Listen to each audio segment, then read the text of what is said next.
왕사남 영화 왕과 사는 남자를 줄임말입니다. 여러분 영화 왕사남 보셨습니까? 저도 봤습니다. 왕사남이 흥행 돌풍을 일으키면서 한국 영화 역대 관객 수에서 명랑에 이어서 2위의 자리에 올라섰다고 합니다. 베트남에서도 지난 10일부터 왕사남을 상영하고 있습니다. 외국에서 영어와 현지어로 자막이 깔리는 한국 영화를 보게 되면은 높아진 우리나라의 위상이 느껴지면서 감동이 더 크게 다가옵니다. 소위 국뽕이 막 이렇게 차오르는 것입니다. 왕사남은 주인공 엄흥도가 단종의 시신을 수습하는 장면으로 끝이 납니다. 스크린에 엔딩 크레딧이 올라오기 전에 이 영화의 스텝이 누구였고 또 출연진 또 어떤 배역을 맡았는지 그 이름이 쭉 마지막에 올라오지 않습니까? 그것을 가리켜서 엔딩 크레딧이라고 하는데, 그것이 올라가기 전에 그 영화의 그 한 자막이 이렇게 자리에서 일어서려는 그 관객들의 시선을 사로잡습니다. 단종이 세상을 떠난 후 세조의 보복이 두려워 아무도 그 시신을 거두지 못하였다. 영월의 호장 엄흥도는 옳은 일을 하다가 화를 당하는 것을 달게 받겠다는 말을 남기고 아들들과 함께 단종의 시신을 몰래 거두어 지금의 강릉 자리에 안치하였다. 장릉 자리에 안치하였다. 그 엄흥도는 가족과 함께 종족을 감추었으며 훗날 숙종 때에 이르러 그 충절을 인정받아 공조 판서로 추증되었다. 오늘날 영월 장릉은 유네스코 세계문화유산으로 지정되어 그들의 슬프고도 아름다운 인연을 기리고 있다. 왕사남의 엄흥도는 성경의 사복음서에 그 이름이 모두 나오는 아리마다의 요셉을 떠올리게 합니다. 아리마다의 요셉은 아리마대 마을이라는 그곳의 출신인 요셉이라는 뜻입니다. 그는 누구였죠? 어떤 사람이었습니까? 마가복음은 그를 존경받는 공회원으로, 그리고 누가복음은 공회의원으로, 마태복음은 그를 부자로 소개하고 있습니다. 성경에서 부자라고 하면 진짜 부자이죠. 허울만 부자인 그런 사람이 아니었다 하는 것입니다. 공회의원과 공회원은 같은 말입니다. 당시 유대인 최고 통치 기구였던 산헤드린을 구성하는 사람들로서 산헤드린은 대제사장과 장로들과 서기관들로 이루어져 있었습니다. 그 수가 70인이었다고 해서 70인 의회라고 부르기도 합니다. 아리마대 요셉은 부와 권력을 모두 가진 사람이었습니다. 당시 사회의 엘리트 중에 엘리트였던 것입니다. 아리마대 요셉은 그가 이처럼 부와 권력을 모두 다 가졌지만은 그렇다고 해서 그가 그것을 최고의 가치로 여기고 그것을 추구하는 그런 사람이 아니었습니다. 마가복음 15장을 보면 그는 하나님 나라를 기다리는 자라고 했습니다. 아리마대 요셉은 하나님께서 약속하신 메시아가 속히 오시기를 대망하면서 하나님의 구원과 심판이 이 땅 가운데 이루어지기를 갈망하며 살아가는 사람이었습니다. 갈릴리에서 공생애를 시작하신 예수님의 첫 일성이 무엇이었죠? 하나님의 나라였습니다. 이르시되 때가 찼고 하나님의 나라가 가까이 왔으니 회개하고 복음을 믿어라 하시더라. 아리마대 요셉은 산헤드린 공의 사람 중에 한 사람으로 갈릴리에서 올라오는 예수님에 대한 모든 보고를 전달받으면서 예수님이야말로 그가 기다리고 있는 메시아가 틀림없다는 확신이 점점 들기 시작했습니다.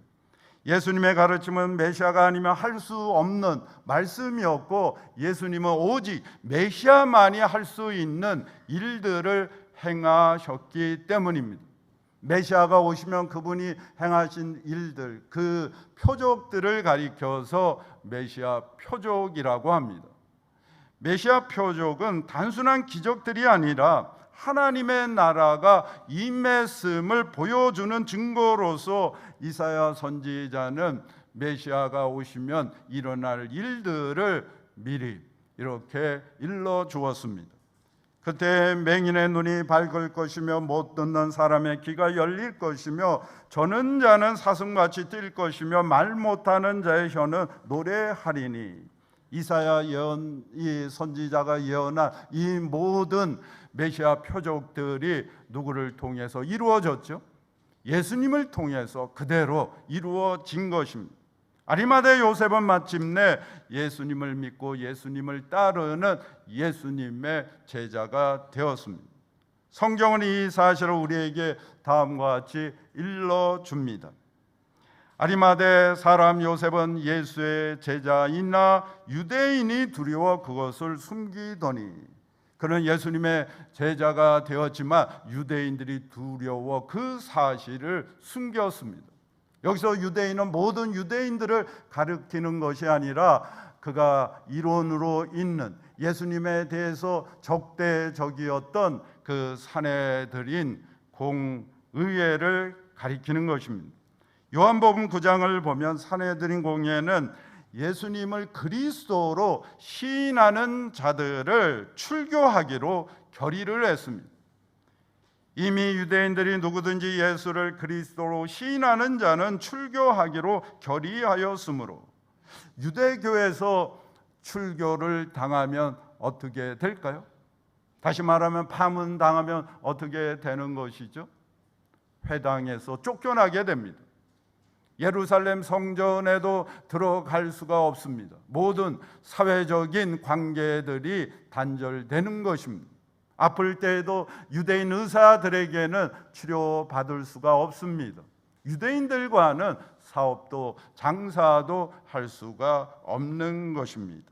그 사람이 사내들인 공예의원이라 할지라도, 그 사람이 최고의 그런 자리까지 올라간 그런 사람이라 할지라도 예외가 아니었습니다. 누구든지였습니다. 오히려 더 큰 불이익과 처벌을 당할 수 있었습니다. 아리마대 요셉은 한순간에 그의 삶 전체가 붕괴될 수 있었기 때문에 자신이 예수의 제자이라는 사실을 숨긴 것입니다. 그러나 그 사실을 더 이상 숨길 수 없는 사건이 일어났습니다. 그 사건은 무엇이죠? 새벽에 대제사장들이 즉시 장로들과 서기관들 곧 온 공회와 더불어 의논하고 예수를 결박하여 끌고 가서 빌라도에게 넘겨주니, 대제사장은 새벽에 동이 트자마자 산헤드린 공회를 소집했습니다. 아리마대 요셉은 공회원으로 예수님을 재판하기 위해 소집된 그날 그 공회에 참석하지 않을 수가 없었습니다. 아리마대 요셉은 예수님을 빌라도에게 넘겨주기로 한 그들의 결의에 어떻게 했습니까? 누가복음 23장의 말씀입니다. 공회의원으로 선하고 의로운 요셉이라는 사람이 있으니 그들의 결의와 행사에 찬성하지 아니한 자라.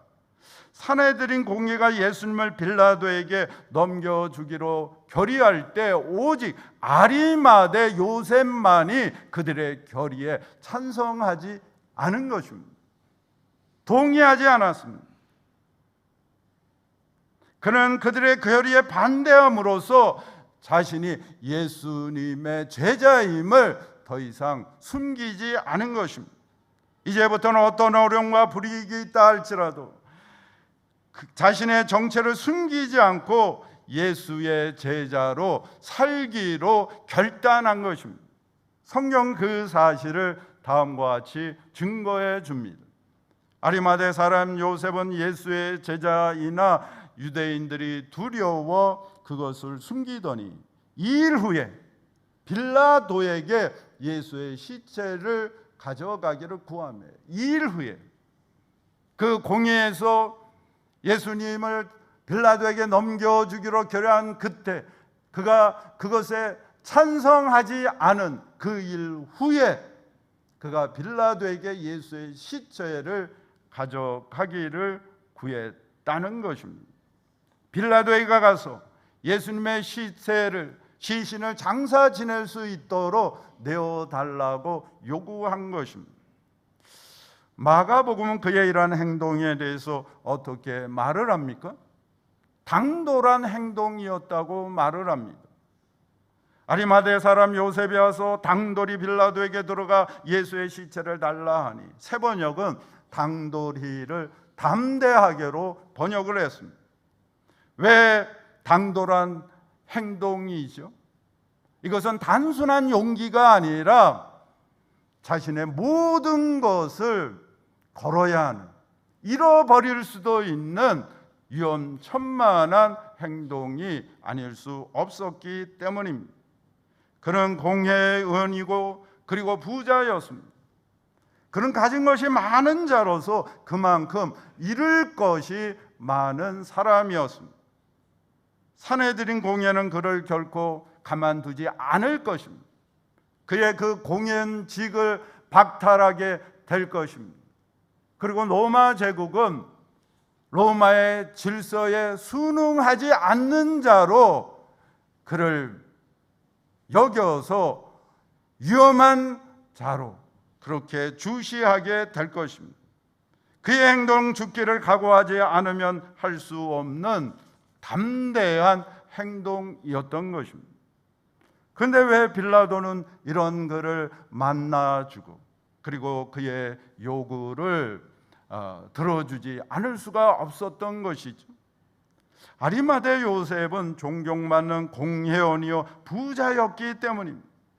산헤드린 공회원 가운데 가장 덕망 있는 자였고 당시 유대 사회를 이끌어가는 오피니언 리더 중에 한 사람이었기 때문입니다. 어몽도는 몰래 단종의 시신을 수습했습니다. 그러나 아리마대 요셉은 빌라도에게 나아가서 예수님의 시체를 달라고 요구하고 그리고 빌라도가 그것을 들어줌으로써 예수님의 시신을 보란듯이 수습했습니다. 그가 빌라도에게 가서 예수의 시체를 달라 하여 이를 내려 세마포로 싸고 아직 사람을 장사한 일이 없는 바위에 판 무덤에 넣어두니 세마포는 최고의 수위였습니다. 아리마대 요셉은 그가 가진 부와 권력을 어떻게 사용한 것이죠? 아리마대 요셉은 그것을 자신의 안위와 세상의 연락을 위해서 사용한 것이 아니라 하나님의 나라를 위해서 사용한 것입니다. 그리하여 메시아가 부자의 무덤에 장사되리라는 이사야 53장의 말씀이 그를 통해 이루어지게 됩니다. 그는 강포를 행하지 아니하였고 그의 입에 거짓이 없었으나 그의 죽음에 부자와 함께 있었도다. 예수님은 비참하게 죽음을 당했지만 그의 시신은 가장 깨끗한 곳에 장사되었음을 알려주고 있는 것입니다. 역사는 버려진 단종의 시신을 몰래 거둔 어몽도를 결코 잊지 않았습니다. 그 어몽도는 훗날 숙종 때 이르러 그 충절을 인정받아 공조 판서로 추증되었다. 그의 충절을 기억했습니다. 하나님은 더 이상 유대인을 두려워하여 숨은 제자로 살지 아니하고 예수의 제자됨을 당돌이 담대하게 드러냄으로써 하나님의 뜻을 이룬 아리마대 요셉을 어떻게 하셨습니까? 성경에 사복음서에 그의 이름이 모두 기록되게 함으로써 그가 궁창의 빛과 같이 하늘의 별과 같이 영원토록 빛나게 하신 것입니다. 사랑하는 성도 여러분, 출애굽 때 이스라엘 백성들이 애굽에서 나올 때 하나님께서는 이스라엘 자손들이 400년 동안 노예살이하면서 한 푼도 받지 못했던 그들의 품삯을 한꺼번에 다 받게 하셨습니다. 성경은 그 사실을 우리에게 다음과 같이 증거해 주고 있습니다. 같이 한번 읽어볼까요? 이스라엘 자손이 모세의 말대로 하여 애굽 사람에게 은금 배물과 의복을 구하며 여호와께서 애굽 사람들에게 이스라엘 백성에게 은혜를 있게 하사 그들이 구하는 대로 주게 하심으로 그들이 애굽 사람의 물품을 취하였더라. 이스라엘 자손들은 하나님의 은혜로 얻게 된 이 은금 폐물을, 그들이 가지게 된 이것들을 어떻게 사용을 했습니까? 세 가지로 사용을 했습니다.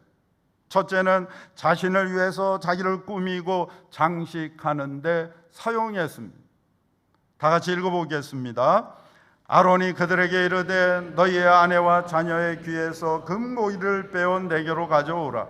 이스라엘 자손이 호렙 산에서부터 그들의 장신구를 떼어내리라. 노예들이 몸에 장식을 하나요? 장신구를 답니까? 그렇지 않죠. 아니, 달 수가 없는 것입니다. 언감생신입니다. 그런데 그들이 노예살이에서 해방되고 많은 것을 이제 갖게 되자 그것을 가지고 자신을 꾸미고 드러내고 과시하는 일에 열중한 것입니다. 거칠게 말하면 환장한 것이죠. 명품으로 자신의 몸을 완전히 그렇게 휙 감은 것입니다. 둘째는 금송아지 우상을 만들었습니다. 아론이 그들의 손에서 금고리를 받아 부어서 조각칼로 새겨 송아지 형상을 만드니 그들은 하나님이 주신 것으로 하나님의 말씀을 어기고 하나님의 이름을 오히려 욕되게 하는데 사용한 것입니다. 셋째는 성막 건축에 사용했습니다. 하나님께 그것을 드림으로 하나님의 영광을 드러낸 것입니다. 그들이 이스라엘 자손의 성소의 모든 것을 만들기 위하여 가져온 예물을 모세에게서 받으니라. 사랑하는 성도 여러분, 여러분은 하나님께서 여러분에게 주신 것을 어떻게 사용하고 있습니까? 아리마대 요셉처럼 하나님께서 주신 그것을 가지고 하나님 나라를 위해서 하나님의 영광을 드러내는 일에 사용하고 있습니까?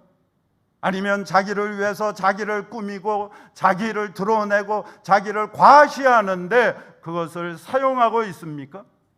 아니면 하나님이 주신 것을 가지고 하나님의 말씀을 어기고 하나님의 이름을 욕되게 하는데 사용하고 있습니까? 예수님께서는 우리에게 다음과 같이 말씀하셨습니다. 우리 다 같이 한번 읽어보겠습니다. 너희를 위하여 보물을 땅에 쌓아두지 말라. 거기는 종과 동록이 해하며 도둑이 구멍을 뚫고 도둑질하느니라. 오직 너희를 위하여 보물을 하늘에 쌓아두라. 거기는 좀이나 동록이 해하지 못하며 도둑이 구멍을 뚫지도 못하고 도둑질도 못하느니라. 내 마음이 있는 곳에 보물이 있는 곳에 내 마음도 있느니라. 아멘. 아무리 소유가 많다 할지라도 우리가 죽음 너머에까지 그것을 가져갈 수가 없습니다. 이 땅의 것은 다 썩게 됩니다. 그러나 우리가 하나님 나라를 위해서 하나님의 영광을 위해서 사용한 것은 하늘에 쌓이게 되고 영원토록 빛나게 되는 것입니다. 아리마대 요셉은 더 이상 유대인을 두려워 숨어있는 제자가 아니라 고난받기를 두려워하지 않는 예수님의 드러난 제자가 되었습니다. 사랑하는 성도 여러분, 여러분은 예수님의 제자입니까? 예수님의 제자라면 어떤 제자입니까? 세상의 권세와 핍박과 세상의 시선과 손해보는 것이 두려워서 숨어있는 제자입니까? 아니면은 예수님의 제자됨을 드러냄으로써 불의와 타협하지 아니하고 주님의 고난에 기꺼이 동참하는 예수님의 보배로운 제자입니까? 복음성가 가운데 나의 모습, 나의 소유라는 곡이 있습니다. 나의 모습, 나의 소유, 주님 앞에 모두 드립니다. 모든 아픔, 모든 기쁨, 내 모든 눈물 받아주소서. 나의 생명을 드리니 주 영광 위하여 사용하옵소서.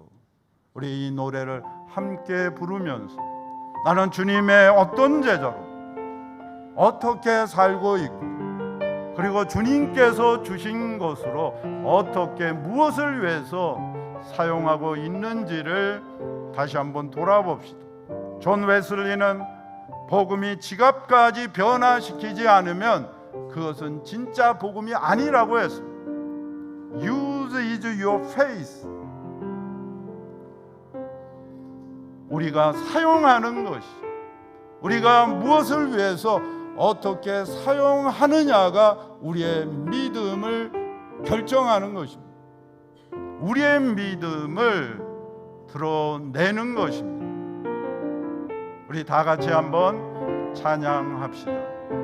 찬양하며 우리 자신을 다시 한번 돌아봅시다. 주님의 정말 드러내는, 내 자신을 드러내는 것이 아니라 주님을 드러내는 제자로 살게 하여 주시옵소서. 우리 찬양하겠습니다.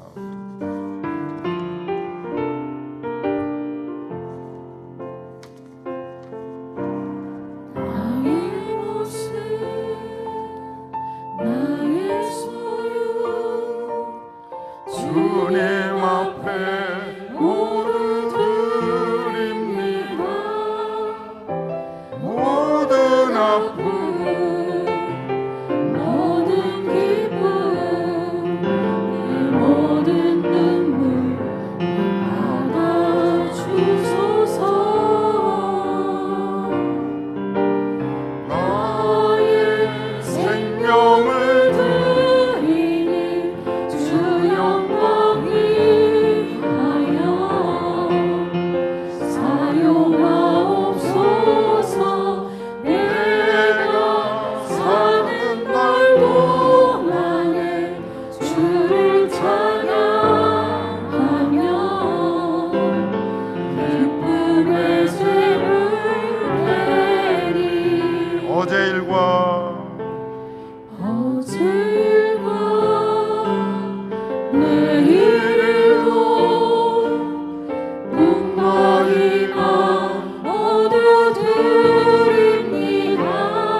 나를 받아 주소서. 나를 받아 주소서.